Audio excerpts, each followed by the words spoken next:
ప్రతిపక్షంలో కాంగ్రెస్ కూడా గెలవలేదని కేటీఆర్ తెలిపారు. జూబ్లీహిల్స్ ఉప ఎన్నికలో బీఆర్ఎస్ కి గౌరవప్రదమైన ఓట్లు వచ్చాయని కేటీఆర్ అన్నారు. ఈ ఎన్నిక మాకు కొత్త ఉత్సాహాన్ని ఇచ్చిందని, ప్రస్తుత ప్రభుత్వానికి మేమే ప్రత్యామ్నాయమని ఓటర్లు స్పష్టం చేశారు. ప్రతిపక్షంలో ఉన్నప్పుడు కాంగ్రెస్ కూడా ఉప ఎన్నికల్లో గెలవలేదు, కానీ తర్వాత అధికారంలోకి వచ్చిందని, మేము అలాగే వస్తామని ఆశాభావం వ్యక్తం చేశారు.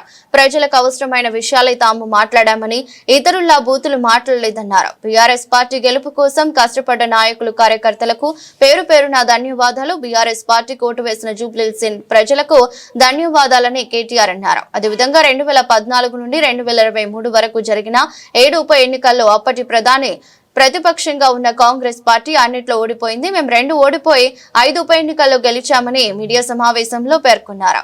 కార్యక్రమంలో బీఆర్ఎస్ నాయకులు, కార్యకర్తలు పాల్గొన్నారు. 2023 మధ్యన కూడా చాలా ఉప ఎన్నికలు మన రాష్ట్రంలో జరిగినాయి. దాదాపు 7 ఉప ఎన్నికలు జరిగినాయి.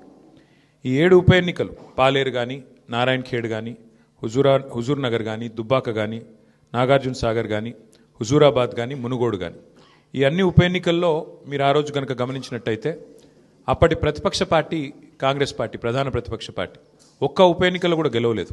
7 ఉప ఎన్నికల్లో మేము దాదాపు అన్ని గెలిచాం. దాదాపు 5 గెలిచాం, ఒక 2 ఓడిపోయాం అంతే తప్ప. మరి ప్రతిపక్షంలో ఉన్న కాంగ్రెస్ పార్టీ ఆనాడు ఒక్క ఉప ఎన్నికల్లో గెలవకపోయినా చివరికి మళ్ళీ 2023 సార్వత్రిక ఎన్నికల్లో వారు విజయం సాధించారు, గవర్నమెంట్ కూడా ఫామ్ చేశారు.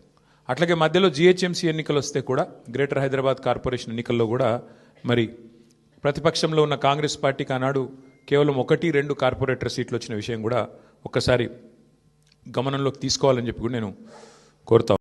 బీఆర్ఎస్ పార్టీకి మరి ఓటేసిన జూబ్లీహిల్స్ ప్రజలకి మరి చివరి ఓటింగ్ శాతం ఇంకెంత తెలియదు, బట్ చాలా గణనీయంగా, గౌరవప్రదంగా మా పార్టీకి కూడా ఓట్లు వచ్చినాయి. మరి మాకు ఓటేసిన జూబ్లీహిల్స్ ప్రజలందరికీ కూడా పేరు పేరున వారికి కూడా కృతజ్ఞతలు.